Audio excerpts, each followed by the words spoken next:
videos that I didn't need to look at, but the result was I did what I needed to do.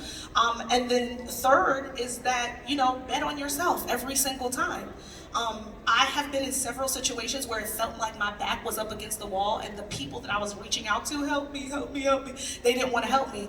I had to fight my way out of that. It's like I know it's like a boxing reference, but for real, you have to sometimes fight your way out of, okay, if they don't want to help, let me go on my own. And I'm blessed to say I did it on my own for so long. I now have the reputation where I can build a team. I have a 4 or 5 person team now behind me because my reputation is for just high level, I'm gonna do it scared, I'm gonna do it no matter what, and I'm gonna go get it. People wanna be a part of that. It's an infectious energy. So do it until the people you want to be a part of it, forget them, and get other people who really wanna work with you.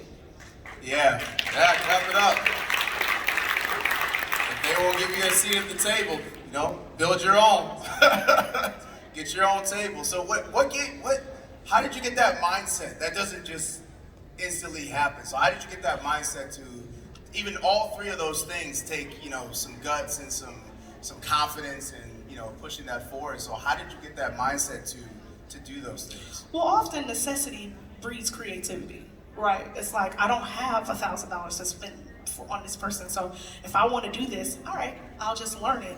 I will acknowledge that there is some privilege that I had in going to a college that was specifically a music industry college, right? So there were some of these tools that I had of, okay, you can create it, you can do it.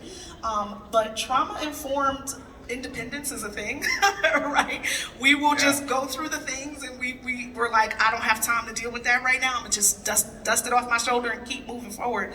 But now, all these years later, I have to be like, okay, I don't have to do that. Like, I've had those conversations with my wife where she's like, why are you making flyers? You are not a graphic designer. Stop it. Hire somebody to do that, right? And I now have to be told, like, you have to hire someone, because for me, I can do it all, right? But it's an unlearning now, but I think it's good because it builds that muscle. And also now I can have good conversations with graphic designers because I'm like, how did you do that? Let's talk about that. You know what I mean? Right. So it just makes me a more well-rounded professional, I believe. Yeah, no, I love it. Let's get some just like 1 or 2 questions before we wrap up. I know we dropped a lot of gems today, so 1 or 2 questions. Just raise your hand if you got a question.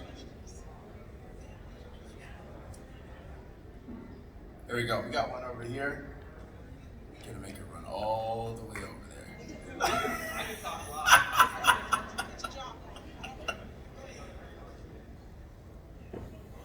Super easy. Super easy. What is the biggest hurdle you have seen anybody have to get over that someone would expect getting into the entertainment industry? Ego is one of the biggest things I see in the entertainment industry. You have a lot of talented people. It doesn't matter what they're working on, but being able to say there's somebody out there who knows more than me and asking for help is a hard thing for a lot of people to do, and I find that extremely. It happens a lot in the entertainment industry. So if you can get your ego out of the way and learn from people who have been here longer and know more than you, you'll go very, very far. I would say resources. I know many people that are in positions that are better than people in other positions, just because they might not have had the resources to get to that person. Like I went to a good college, my parents paid for it. I had resources. Like I didn't. And my peers pay for their own college, and like now they're in debt, and now they're working hard, and working 2 jobs. Like they don't have the resources, but they're brilliant, excellent people. And so like I would say resources is a big one, and luck. I mean, resources is the biggest hurdle, truly. Like that I've seen in my industry. I can't emphasize enough. I know there are people out there that deserve positions that might not be able to get it because they didn't have the resources in college. They weren't able to go to a good school. They weren't able to go to a school that needed a gaming club. UWM already had a gaming club, so I couldn't have made that if I went to UWM. So it's like resources that people are just inherently not able to access is a big hurdle. That it's just unfortunately taking out a lot of people, good people. Yeah, that's a big one for people, just creatives in general. The resources aren't there. But the one thing I will say, to add to that is scared money don't make no money. I know people who are creative, who have the money to invest, but they won't because they feel, but what if it's not successful? It's like, you have to kiss that money goodbye. And if it comes back to you, great. But you do have to have that just betting on yourself attitude that I'm gonna spend this money on something that, if I feel proud of it, that's the mark of success.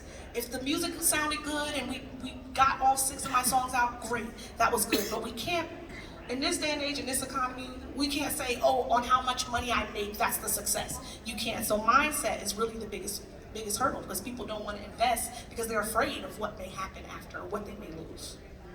Good question. Yeah, great question. Great question. Let's take one more. Who is that? My name is Renell Washington. What's going on, Renell? I have the pleasure of working for American Family Insurance. Maybe you've heard of us before, maybe not. If not, come see me. I have actually a 2-part question, if possible, if you have enough time. The first one is, entertainment, esports, all this